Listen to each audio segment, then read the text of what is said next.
10에서 11절. 또 서기관 사반이 왕에게 말하여 이르되 제사장 hil기야가 내게 책을 주더이다 하고 사반이 왕의 앞에서 읽음에 왕이 율법책의 말을 듣자 곧 그의 옷을 찢으니라. 19절. 내가 이 곳과 그 주민에게 대하여 빈터가 되고 저주가 되리라 한 말을 내가 듣고 마음이 부드러워져서 여호와 앞 곧 내 앞에서 겸비하여 옷을 찢고 통곡하였으므로 나도 내 말을 들었노라. 여호와가 말하였느니라. 계속해서 열왕기하 22장 말씀을 함께 살펴보겠습니다. 열왕기하 22장에는 이전에 유다 왕 중에서 가장 악한 왕으로 평가받는 므낫세 이후에 다시 한번 종교 개혁을 이루는 왕이 등장합니다. 바로 요시야입니다. 이 요시야는 유다의 왕들 중에서 다윗의 길로 행한 왕이라고 평가받는 두 번째 왕입니다. 히스기야 시대에 대대적인 종교 개혁이 있었는데요. 그의 아들 므낫세를 통해서는 유다가 다시 우상숭배에 빠지게 됩니다. 하나님의 백성을 다스리는 왕으로서 하나님만을 섬겨야 되는데 우상을 숭배하고 북이스라엘의 그 왕의 길로 행하며 자기 아들을 불 가운데 지나게 하는 하나님께서 가증하게 여기시는 모든 일을 다 행했습니다.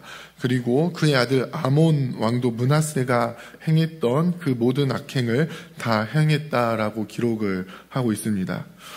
그러한 상황 속에서 아몬의 신하들이 반역을 일으키고 백성들은 그 반역자들을 처단한 후에 아직 8살밖에 되지 않은 요시야를 왕으로 세웁니다.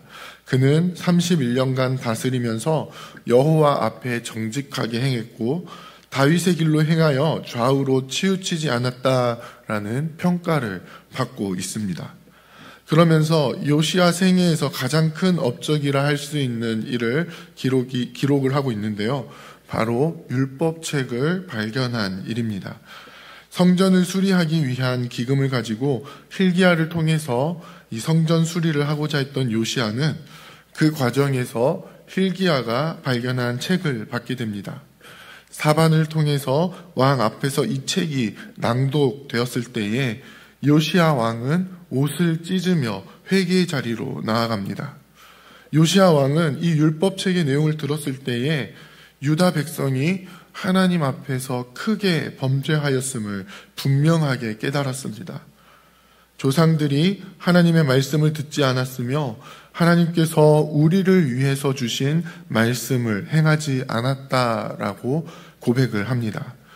요시야 왕은 이 율법책을 통해서 심판의 말씀을 깨닫게 됩니다. 요시야 왕은 hil기야를 비롯한 제사장들과 또 서기관들을 여선지 훌다에게 보냅니다. 발견한 율법책에 대하여서 여호와께 묻기 위함입니다. 여선지 훌다를 통해서 하나님의 메시지가 한 번 더 주어지게 됩니다. 하나님께서는 모든 재앙을 백성들에게 내리되 유다 왕이 읽은 책의 모든 말대로 하겠다라고 말씀하십니다. 그리고 이 심판이 임하는 이유를 설명해 주시는데요. 바로 이 백성이 하나님을 버리고 다른 신에게 분향하였기 때문입니다. 우상을 섬기며 그 손으로 하는 모든 행위들이 하나님을 거역하는 일이 되었기 때문입니다. 다만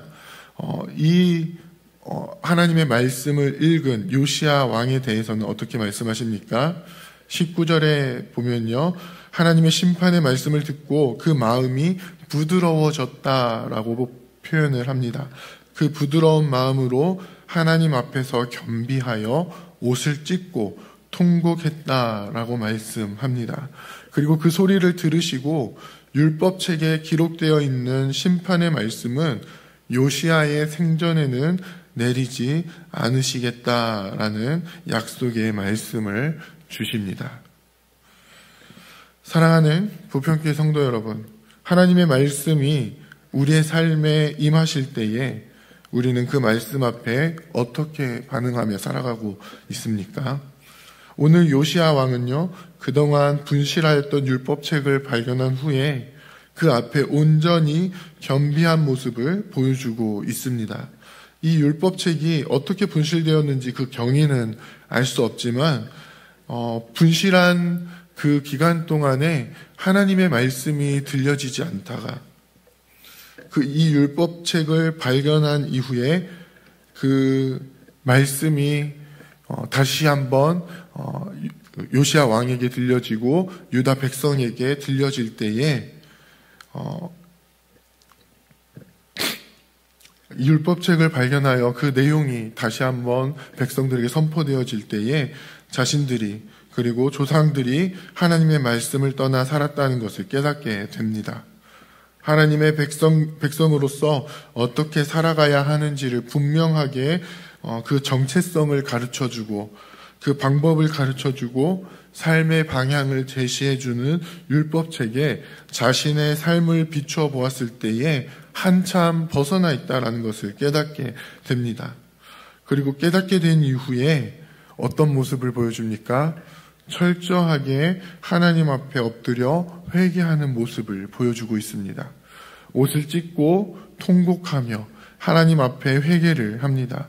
자기 자신뿐만 아니라 유다 백성을 위해서 그 말씀이 무엇을 뜻하는지를 분명하게 물으며 그 말씀으로 돌이키는 모습을 보여주고 있습니다.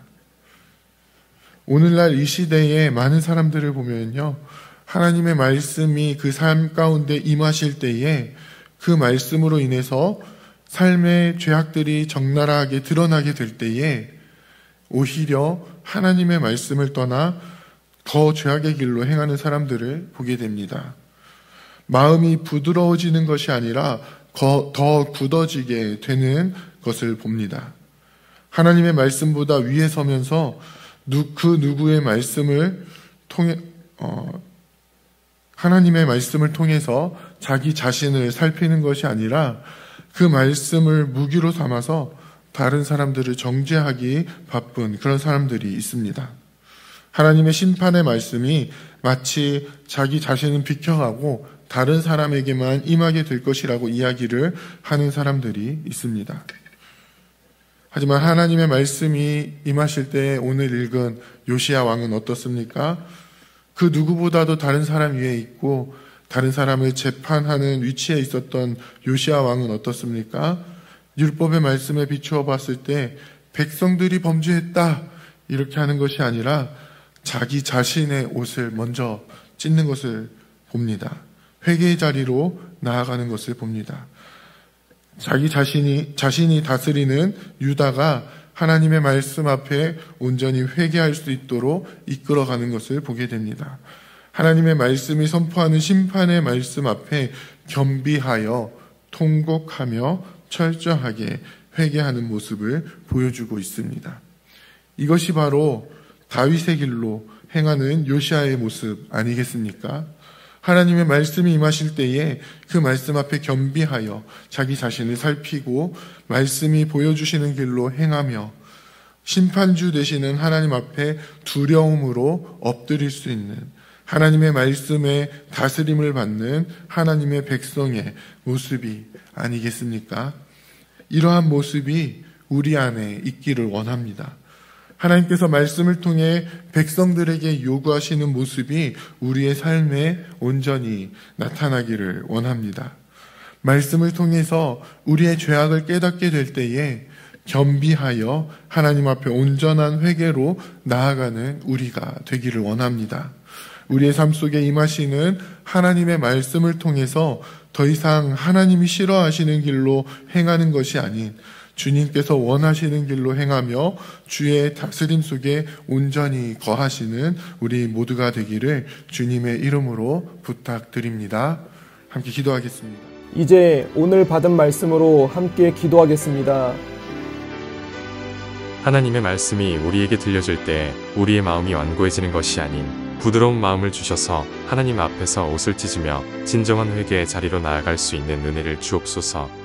하나님의 언약의 말씀을 기억하며 말씀을 통해서 우리에게 이루실 일들을 기대하며 하나님의 뜻이 이루어지도록 날마다 기도하는 주의 백성이 되게 하옵소서.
이제 개인의 기도 제목을 가지고 하나님 앞에 기도하시기 바랍니다.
수고하셨습니다.